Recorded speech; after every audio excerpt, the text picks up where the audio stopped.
Hello guys, अस्सलाम वालेकुम। I hope आप सब ठीक होंगे। और आज का जो हमारा जेंडर स्टडीज़ का टॉपिक है वो भी एक इम्पोर्टेंट टॉपिक है और 2021 के अंदर इसके ऊपर एक 20 नंबर का क्वेश्चन भी आया और आज हम उसको डिस्कस करने जा रहे हैं।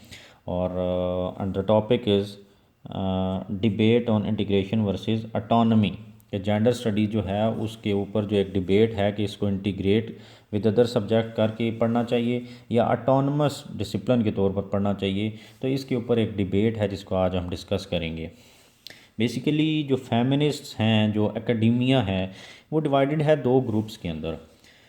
दो राय हैं। कुछ कहते हैं कि इसको ऑटोनमसली पढ़ना चाहिए और डिफरेंट रीजंस देते हैं उसकी, और कुछ कहते हैं कि इसको इंटीग्रेट विद अदर करके दूसरे सब्जेक्ट के साथ मिला कर पढ़ना चाहिए। जैसे कि एक सब्जेक्ट है तो उसके अंदर कुछ अदर जो डिफरेंट सब्जेक्ट्स हैं उनके साथ इसके डिफरेंट चैप्टर्स हम डाल दें उन बुक्स के अंदर, उन डिसिप्लिन्स के अंदर, तो फिर जो स्टूडेंट्स हैं वो उन फील्ड्स के साथ साथ इनको भी पढ़ें। तो इंटीग्रेशन वाले ये पर्सपेक्टिव बताते हैं। हम दोनों के पर्सपेक्टिव को डिस्कस करेंगे क्योंकि क्वेश्चन ही ऐसा है और टॉपिक के मुताबिक हम उसको लेकर चलेंगे। और सबसे पहले हम डिस्कस कर लेते हैं इसमें ऑटोनमस जो स्टडी ऑफ जेंडर स्टडीज़ है उसके बारे में। बेसिकली ये जो ग्रुप है ये कहता है कि it should be separately studied from other subjects and disciplines. जो लोग ये स्टांस लेते हैं कि जेंडर स्टडीज़ को ऑटोनमसली पढ़ना चाहिए, वो कहते हैं कि ये एक सब्जेक्ट है, ये कंप्लीट डिसिप्लिन है। तो इस वजह से हमें दूसरे सब्जेक्ट के साथ इसको इंटीग्रेट नहीं करना, बल्कि हमने सेपरेटली पढ़ना है। उससे क्या होगा कि जब सेपरेटली पढ़ेंगे तो जिस तरह बाकी सब्जेक्ट्स को डिटेल स्टडी की जाती है उनकी स्कूल कॉलेजेस के अंदर, यूनिवर्सिटीज़ के अंदर और डिफरेंट जगहों पे, तो इसकी भी एक डिटेल स्टडी तब ही हो सकती है जब हम इसको एज अ ऑटोनमस सब्जेक्ट्स पढ़ेंगे। फिर जब ऑटोनमी होगी, इसको डिटेल स्टडी होगी, तो ज़ाहिर है तब ही इसके ऊपर रिसर्च वर्क होगा, और रिसर्च वर्क होगा तो मज़ीद ये सब्जेक्ट, ये फील्ड जो है वो वास्ट होती जाएगी। और एक इम्पोर्टेंट जो वो पर्सपेक्टिव है इस ऑटोनमस स्टडी का, और जो एक स्टांस है इस ग्रुप का, इस फैक्शन का, आई एम सॉरी, वो ये कहते हैं कि अगर हम इसको दूसरे सब्जेक्ट के साथ इंटीग्रेट करके पढ़ेंगे तो क्या है कि मैनेजमेंट और इसके अलावा जो सोसाइटी है हमारी वो बाइस्ड है, वो पेट्रार्कल है, वो अलाउ नहीं करती कि इसके तमाम इसको डिटेल में पढ़ा जाए। अगर हम इंटीग्रेट कर देंगे दूसरों के साथ तो सिर्फ सुपरफिशियल लेवल पर, सतही तौर के ऊपर इसको पढ़ा जाएगा, डिटेल स्टडी नहीं होगी। तो सिर्फ जो हमारे क्रिटिकल इश्यूज़ हैं इस फील्ड से रिलेटेड सिर्फ वही डिस्कस होंगे। तो management is biased and would not and allow only critical issues to discuss, for example harassment and rape etc। तो इस तरीके के इश्यूज़ तो डिस्कस होंगे लेकिन डिटेल स्टडी नहीं होगी।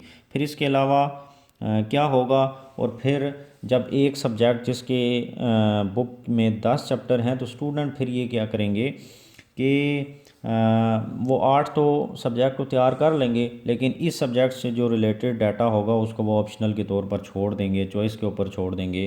तो इससे क्या होगा कि डिटेल स्टडी नहीं होगी, कोई पर्सपेक्टिव इसका नहीं समझ आएगा लोगों को, और फिर ये सब्जेक्ट जो है ऐसा का ऐसा ही रहेगा, इसके ऊपर मज़ीद रिसर्च वर्क और डेवलपमेंट नहीं हो पाएगी। ये तो है एक पर्सपेक्टिव। दूसरा जो है वो इंटीग्रेशन विद अदर सब्जेक्ट, जो फैक्शन कहता है कि इसको इंटीग्रेट करना चाहिए दूसरे सब्जेक्ट के साथ, तो वो क्या पर्सपेक्टिव रखते हैं। वो कहते हैं कि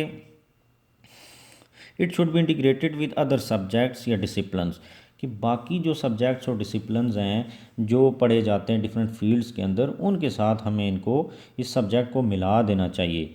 जब मिलाएंगे तो फिर क्या होगा कि लोगों के अंदर इसके बारे में अवेयरनेस पैदा होगी, क्योंकि अभी तो ये एक नई फील्ड है, लोग इसके बारे में जानते नहीं हैं। जब जानते नहीं हैं तो ऑटोनमसली वो इसको पढ़ेंगे ही नहीं, एक एक चीज़ के बारे में इंटरेस्ट भी नहीं है और फिर उसके बारे में जानते भी नहीं हैं तो फिर इसको नहीं पढ़ा जाएगा। तो इसको पढ़ाने का एक अच्छा तरीका यही है कि हम इसको दूसरों के साथ, सब्जेक्ट के साथ इंटीग्रेट करें। जब इंटीग्रेट करेंगे, एक आधा सब्जेक्ट भी अगर किसी दूसरे सब्जेक्ट के साथ पढ़ा जाएगा तो फिर लोगों के अंदर अवेयरनेस पैदा होगी, इस सब्जेक्ट का इंटरेस्ट डेवलप होगा लोगों के अंदर, तो उससे फिर इस सब्जेक्ट का फर्स्ट स्टेप जो है वो हो जाएगा।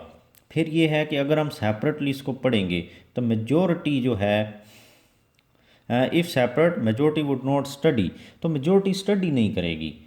जब एक सब्जेक्ट सेपरेट है उसके बारे में उसको इंटरेस्ट भी नहीं है मेजॉरिटी को, और वो जानती भी कुछ नहीं है उसके बारे में मेजॉरिटी, तो फिर क्या होगा कि इसको कोई पढ़ेगा नहीं।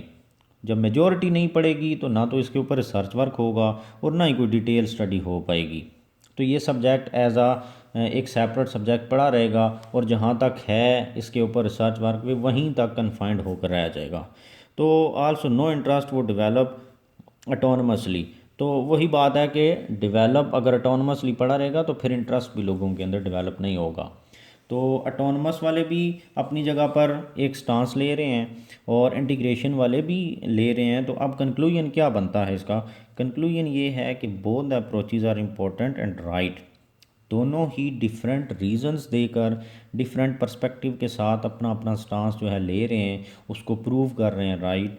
तो कंक्लूजन जब हम करेंगे तो हम किसी को कैटेगोरिकली ये नहीं कह सकते कि ये ठीक कह रहा है और ये गलत कह रहा है। तो हमने एक मिडल वे लेते हुए हमने इसको कहना है कि both the approaches are important and right with their perspective, so both should be considered. दोनों तरीक़ों को फॉलो करके हम इसको सब्जेक्ट को स्टडी कर सकते हैं और दोनों ही तरीके ठीक हैं।